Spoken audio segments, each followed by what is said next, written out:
أهلا بكم في قصة جديدة. لا تنسى أن تدعمنا باشتراك في القناة والإعجاب على الفيديو. هيا لنبدأ. يحكى أنه كان هناك رجل غني واسع الثراء، لديه الكثير من الأموال والأملاك، يستطيع شراء كل ما يتمناه وأكثر. وفي نفس المدينة كان هناك رجل فقير جدا، لا يستطيع شراء قوت يومه، ليس لديه إلا القليل جدا جدا من المال، ولا يمتلك عمل أو منزل يأويه. كان الرجل الفقير يبحث عن عمل يأتيه بمال يستطيع أن يطعم به نفسه وأولاده.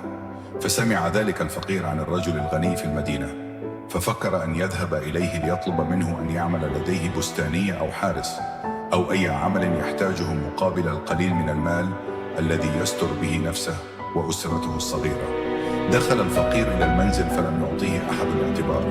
بدأ يسأله الرجل الغني عن العمل الذي يستطيع أن يفعله، فأجابه الفقير بكل حماس: استطيع أن أفعل أي شيء وكل شيء من أجل ثمن مناسب.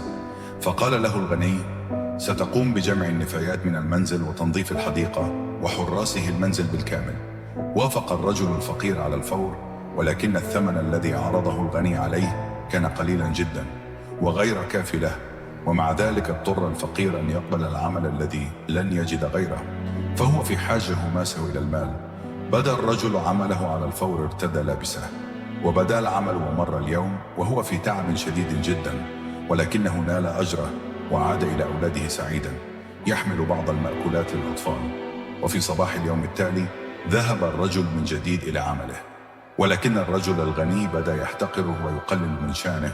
لم يستطع الرجل الفقير أن يرد، وقبل بجميع الإهانات الموجهة له حتى يستمر في عمله مهما حدث. وذات يوم واجهت الرجل الغني أزمة مالية، وذهبت جميع أمواله وأفلس، ولم يجد الغني أجره الفقير ليعطيها إليه. ولكن الفقير لم يتركه في محنته، وساعده في جميع الأعمال بدون مقابل. وبعد فترة بسيطة مرت هذه الأزمة، وعادت الأموال إلى الغني، فزاد من أجره الرجل وأعطاه أوقات استراحة، وقام بتقليل الأعمال الشاقة عنه، كما أعطاه طرفا من مزرعته الجميلة الواسعة حتى يبني فيها منزلا يعيش فيه مع أبنائه. إن تكون أصيل مع أحد فهذه هي أخلاقك وتربيتك. ربك قادر أن يغير كل شيء في حياتك في أي لحظة. قول: يا رب وهو كريم قادر عليه. كل شيء. لا تنسى الاشتراك في القناة والإعجاب عليه الفيديو.